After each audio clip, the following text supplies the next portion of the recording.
नमस्कार, welcome to our channel MM guidance. यदि आपण Odisha staff selection commission post graduate level recruitment examination for group B with specialist post से संबंध में एक डिटेल एडवर्टाइजमेंट 30 डिसेंबर 2025 रे पब्लिश होईछि। जदि आपण टीचर एजुकेटर होगा इंटरेस्टेड ताहले आजिर सेशन टी आपनक पई बहुत गुरुत्वपूर्ण।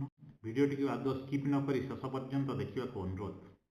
जदि वीडियोटी भल लगे लाइक शेयर और कमेंट करने को भूलिए नहीं। प्रथम हूँ important dates online registration. Start date हूँ 12/1/2026, एंड डेट हूँ 11 फेब्रुआरी 2026। पकेबार तारीख आरंभ हम 12 जनवरी 2026, शेष तारीख हूँ 14 जनवरी 2026। ऑनलाइन मोड रे एप्लिकेशन पड़ो। Odisha staff selection commission website www.osc.gov.in ये वेबसाइट को जाए आप फॉर्म पकई पारे। सबुगुड़ाक ग्रुप बी रो पोस्ट 35,400 रु 1,12,400 भितर आपंकर रहिबो। पे लेवल 9। टोटाल कैटेगरी 11 प्रकार 11 टाइप रो पोस्ट रही। से 11 प्रकार पोस्ट समुदाय वैकेंसी हूँ 102। नंबर 1 रे हूँ teacher educator in foundation course, 2 रे science educator, history, geography, economics, English, political science, mathematics, Odia, तापर फिजिकल एजुकेशन इंस्ट्रक्टर आउ आर्ट एजुकेशन इंस्ट्रक्टर। समुदाय पदवी संख्या 102। से भितर 32 गोटी पदवी मान। देन जे कैंडिडेट वैलिड ईमेल आईडी और मोबाइल नंबर थिबा दरकार। कमिशन कहते से वैलिड ईमेल आईडी और मोबाइल नंबर को रिक्रुटमेंट शेष होगा पर्यंत निज पाखे रखापी। जदि जड़े मोर दैन 1 पोस्ट को अप्लाई करने चाहूँगी सी प्रिफरेंस देवे। एग्जामिनेशन फी पड़ो 500 टंका। फर्स्ट स्टेज एग्जामिनेशन अपियर करुच्ची, पैसा टी रिफंड कर दि जाव। ST SC PWD कैटेगरी को छाड़ी अन्य समस्ते देवे। एलिजिबिलिटी एजुकेशनल क्वालिफिकेशन सबू कैटेगरी पदवी प्रथम जो teacher educator in foundation course तापाई पोस्ट ग्रेजुएशन थी दरकार। PG लेवल 50% मार्क थी दरकार। सागे DLED बा BEd और DLED विथ 50% मार्क और MPhil और PhD इन एजुकेशन। अन्य सबू टीचर कन्सर्न सब्जेक्ट रे पोस्ट ग्रेजुएशन कर with 50% and MAd with 50%। Physical education instructor master degree in physical education MPEd कर दरकार with 50%। Art instructor master degree in visual art और fine art. 1/1/2025 मध्य जदि आपंकर बयस 21 रु 42 भितर होची पोस्ट एलिजिबल आप अप्लाई करेंगे। रिलैक्सेशन हूँ 5 वर्ष ST SC SCBC और वोमेन कैंडिडेट 10 वर्ष रोचे PWD category. Plan and pattern of examination 3टा स्टेज रे हेबो।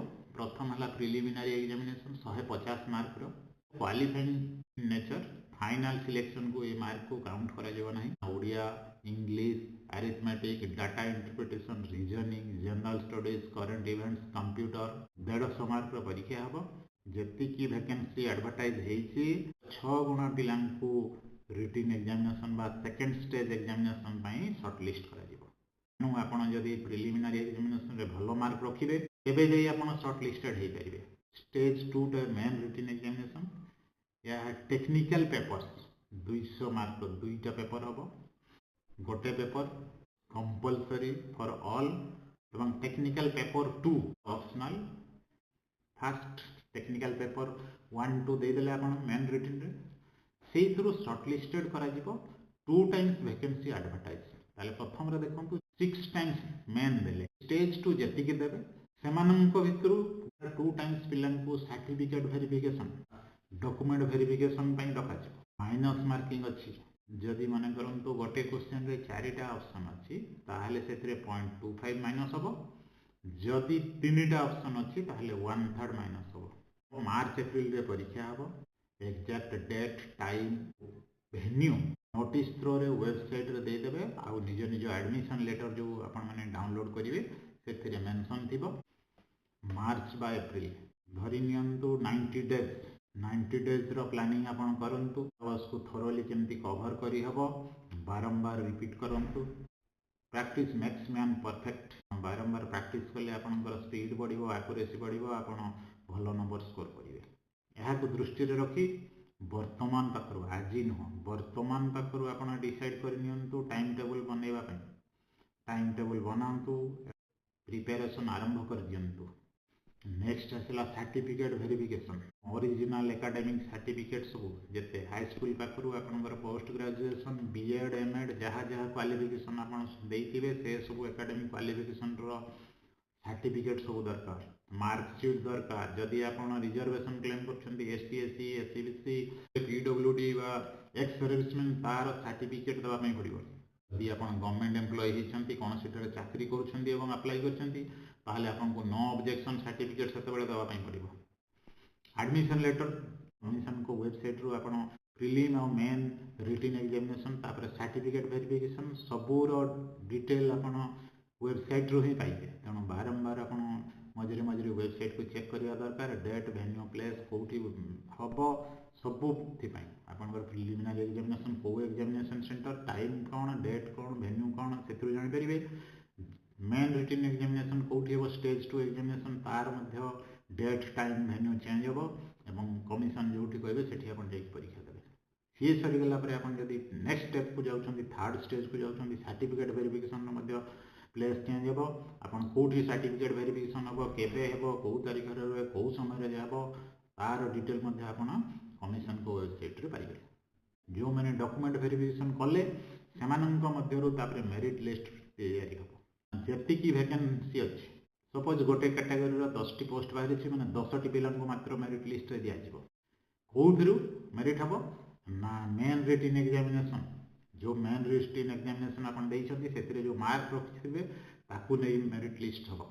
जदि कोनोसी क्षेत्र रे आपनकर दुई जन को पिलान को मध्य टाई हला समान समान मार्क आसिला ताहले टाई केस रे आपनकर प्रथम कहूछि जे सेते बेलको जदि दि जनकर बा तीन जनकर जदि समान नंबर आसिला ताहले सेमानकर प्रिलिमिनरी एग्जामिनेशन मार्क को देखा जिवो जे प्रिलिम एग्जामिनेशन रे अधिक नंबर रखिथिबो सी ऊपर को जिवो जे कम रखिथिबो से ता दळ को आसीबो। जदि सेतेरे मध्य समान आसिला प्रिलिम मार्क रे ताहले डेट ऑफ बर्थ को देखा जिवो डेट ऑफ बर्थ जे बेसी आगो जन्म होइथिबो सी सीनियर हबो। जदि सेतेरे सेम डेट ऑफ बर्थ आसिला ताहले सेमानकर नाम रो अल्फाबेट देखा जिवो। हाउ टू अप्लाई प्रथम स्टेप है ताले रजिस्ट्रेशन और re registration then online form submission कौन कौन डॉक्यूमेंट दरकार valid email ID mobile number जदि आपनकर मेल आईडी नाही ताले आपन नवा मेल आईडी खोलिबे निज मेल आईडी आपनकर इंपोर्टेंट इन्फॉर्मेशन सब आसीबो एवं सेही मेल आईडी को ए रिक्रूटमेंट प्रोसेस सरीबा पर्यंत निज पाखरे रखिबे। Recent passport size colour photograph JPEG format 20 KB रु 100 केबी भीतर थिबा दरकार। Specimen signature thumb impression scan दरकार passport size photo specimen signature left और राइट हैंड थंब इंप्रेशन सब गुडा को जेपीईजी फॉर्मेट रे हबो। तापर डॉक्यूमेंट रो सब पीडीएफ फॉर्म रे हबो केते 100 केबी रु 500 केबी मध्ये रे हबा दरकार। Marksheet certificate Aadhaar number A सब निज पाखरे रखिबे एजुकेशनल क्वालिफिकेशन जते को फिल अप करिया पई पड़िबो सेते बेले ए सब दरकार पड़िबो। आउ जदि आपण रिजर्वेशन क्लेम करछन्ती एसटी एससी बा एससीबीसी होउछन्ती ताहाले आपनकर कास्ट सर्टिफिकेट दरकार। जदि एक सर्विसमैन होइछन्ती ताहाले आपनकर डिस्चार्ज सर्टिफिकेट रो बा आइडेंटिटी कार्ड बा पीपीओ रो कॉपी दरकार। पीडब्ल्यूडी होइछन्ती ताहाले पीडब्ल्यूडी रो आपनकर सर्टिफिकेट दरकार। जदि आपण कोन सरकारी चाकरी करछन्ती से स्टेट गवर्नमेंट हो बा पब्लिक सेक्टर अंडरटेकिंग हो तार नो ऑब्जेक्शन सर्टिफिकेट आपनको देबा पई पड़िबो। आज हम फॉर्म केमिति पकेबा प्रिपरेशन केमिति हेबा से विषय रे आलोचना कला। टीचर हेले अपन स्टूडेंट को पाठ पढाइबे किंतु एठी जदि हेले अपन जो माने स्टूडेंट को पाठ पढाइबे सेही मान को अपन पाठ पढाइबे तेणु समान को कह जाउछि टीचर एजुकेटर। अपन सारंकर सार हेबे बहुत भलो सुयोग दियाछि मन पाखरु अपन प्रस्तुत आरंभ कर दियंतु टाइम सेव करंतु बारंबार प्रैक्टिस करंतु। Practice makes man perfect. Best of luck. Have a great future and great day. शेष कथाटी होछि वीडियोटी जदि भल लगी लाइक करने पे भूलिए निज सांग मानक मध्य शेयर करेंगे। जदि चैनल को नुआ आसछन्ति सब्सक्राइब निश्चित करेंगे आशा करुच्ची। एतिकी कही रहुछि धन्यवाद। जय हिंद।